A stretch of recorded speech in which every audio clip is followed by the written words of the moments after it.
Today I'm with Maggie. Maggie, where are you originally from? Hi, I'm from Payson, Arizona.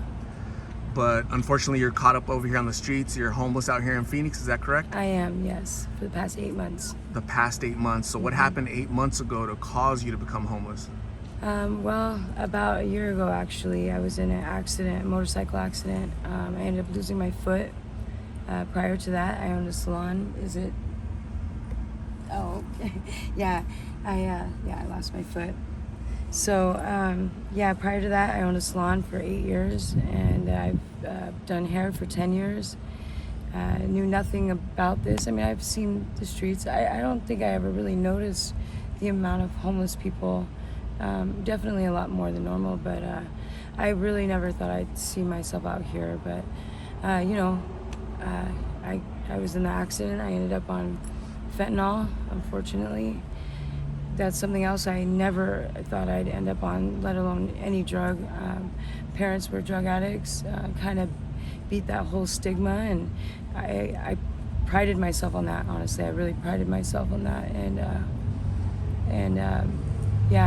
up on this drug and on the street has really humbled me, I guess. It's been a lot of heartache. My brothers are really wanting me to get off the street, so that's something that's going to be coming up soon.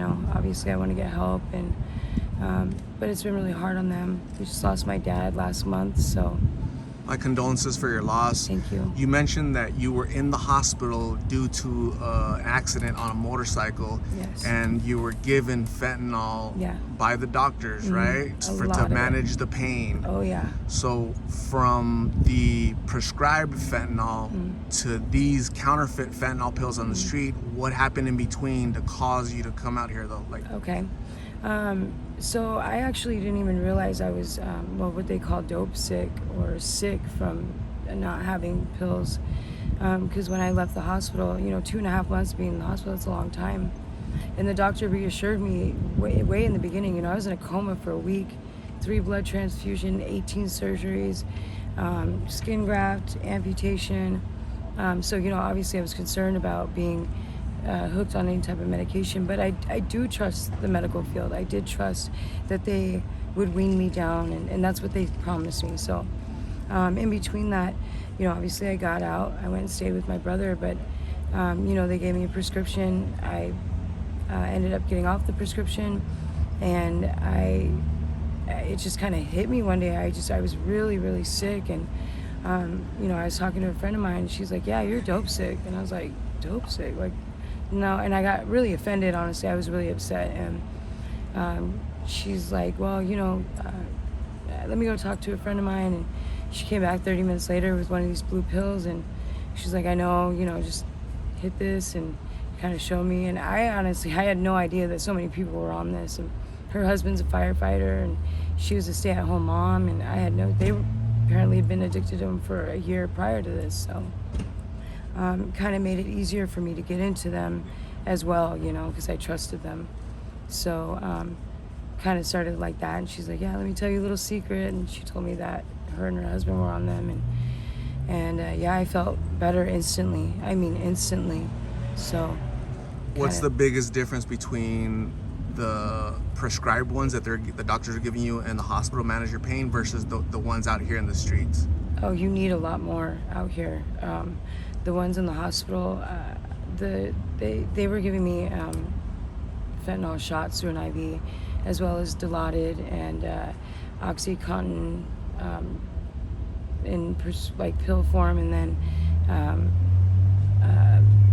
morphine, I think, was the other one, but that one lasted me like half the day, so it kind of pushed all the other medication. But so out here you need it like every hour. I mean, I'm on so much now that I feel like if I don't have a foil in my hand, my anxiety is going crazy.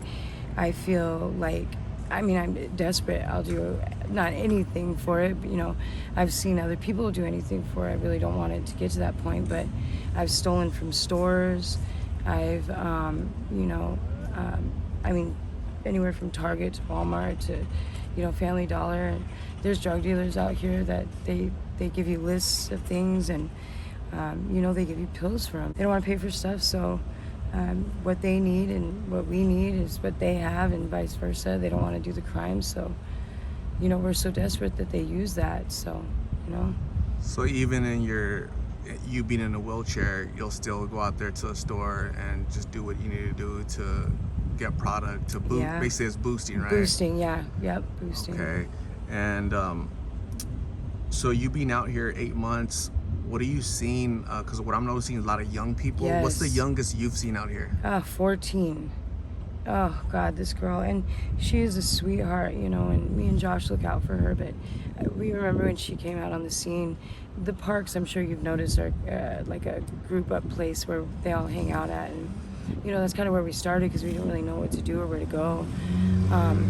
But yeah, she was saying that she was 18, and then she's like, okay, you guys caught me, I'm 17, and I'm looking at this girl like, there's no way you're 17, that you're crazy. Like, I have a 14-year-old daughter and a 12-year-old daughter, and so I knew right away, and she finally told us the truth. And but she went and actually got treatment. Actually, a couple weeks ago, her grandmother came and picked her up, and she's like, I just need to go get one more pill. And we're like, no, go, like, just go, let it go, just go, get out of here, girl. So hopefully she's doing good. And yeah, but it's really sad to see that because she looks healthy and young and vibrant now, and she thinks it's a game and thinks it's cool, whatever brought her to that point. But she really did. She thought it was cool, and me and my boyfriend had to kind of smack reality into her, kind of be more aggressive verbally with her, so she knew she wasn't being cool, because it's not cool. It's ruined my life. And How are you going to get your life back? What steps are you putting forward? What plan do you have in place to be able to regain control of your life so that you don't end up in prison or deceased? I've interviewed people, hundreds and hundreds of people in the past, it's going to be almost 2 years. There's people that they're gone already, and that's tragic, because some of them didn't live their life. They're 20 years old, right. 22 years old, they're all in their 20s, and they're no longer with us. Right. So you're still young. You have 2 daughters, you said, right? Yep. That need a mom right now, especially at this juncture in their life, right? Absolutely. The teenage rebellious teenage years, because Absolutely. out here you met a young rebellious teen, and so that could potentially be your daughters. Absolutely. Right? And so you don't want that. No, Nobody I don't. wants that. So what are you doing? So the next step is treatment, obviously. It's kind of hard being homeless. I think we get these ideas in our mind, that, okay, well, if we just have this, or if we just have one more of this, and then we can go, but I've come to the realization that that's got to stop, like, you just got to, when that bed's ready, you just got to go. So I put a plan in place with my brothers. Like I said, my father passed last month, and they kind of made a deal with me. If you get your stuff together, and because my dad actually, he wrote me out of the will, so that was kind of heartbreaking. Just bad news after bad news for you, huh, Maggie? Don't get down, don't get depressed, keep fighting. The good thing is you also have your boyfriend with you to try to help. He's a great man. I got really lucky. I got so lucky because there's so many creeps out here. I mean, they'll just grab my wheelchair and try to walk off with me. It's scary. But yeah, my brothers, they've never given up on me. So they're willing to have my back, once I get through detox and I show them that I can get through like 30 days and or 90 days, then they're willing to help me, go through the next steps, maybe get an apartment or, get a vehicle, whatever it is that I need to continue to push forward. So that's the support that I think is really important, Absolutely. If you have a family member out there and you do feel like giving up on them and they just anger you, or, I know that they do a lot of things that you might not understand, and it does get frustrating, I know, but don't give up on them, because they do think about you, and they, I think about my brothers, and I just wish sometimes they would come out here and just be like, Maggie, stop, I love you, like, get in the vehicle, let's go. And they're doing that in their own way right now. So they actually have been running around here looking for me recently, so that, it made me feel really good and reminded me that I do have family. There's a lot of people that don't have family anymore, Yeah, so it's time to go home. I want to go home. I'm glad you have that support, and I'm glad to hear that you also have that spark in you, that willingness to just go to treatment and get, start the new chapter of your life where you're clean and sober and reunited with your family. Yeah. I know that you need clothing and shelter and Yes. food, toiletries, all the basic necessities that us folks take for granted. Absolutely. But how can if somebody wants to help you with food or toiletries, how can they help you? Oh, that would be amazing. And I have a Cash App. I believe, if you search my name, Maggie Vela, it'll pop up. Or Maggie Fields. It's either my married name or my legal last name. So I also have a PayPal that's under NASA Girl, like space, like NASA Girl 0509, I believe is what it's under. So yeah, that'd be amazing. But hygiene. Actually, my hygiene bag just got stolen from me yesterday. So I'm always washing in the sink, at least in the bathrooms. I kind of get in trouble for that sometimes, but I try to stay as clean as I can out here. But that would be so helpful, and I'm very thankful for any help at all. So Absolutely. So if anybody wants to help out with food, toiletries, and get Maggie some just help, so that you're not alone, and the Lost in Phoenix community is just total strangers out there just want to give you a hand up to let you know that you matter, you're important, and they'll try to assist with whatever. Okay, so Thank you. Also you mentioned something about The Voice. Yeah. I was on The Voice a couple of years back. I made it through the auditions, all the way to the blind auditions on the stage twice now. So, yeah, that's like all the way to the stage, meeting the celebrities and all that. So, I didn't make it past that, but it's hard to get to that point, So, I sing blues. I love singing.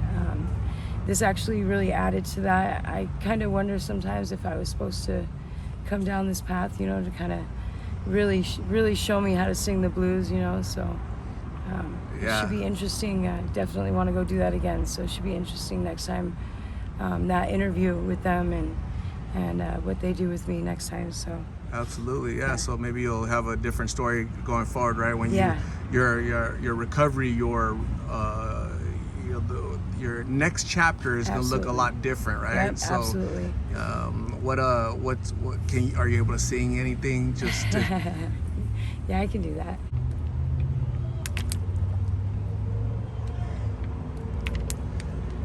So Maggie's gonna sing us a brief little something that just so she can showcase her talents in case The Voice is listening or somebody that wants to recruit her. So okay.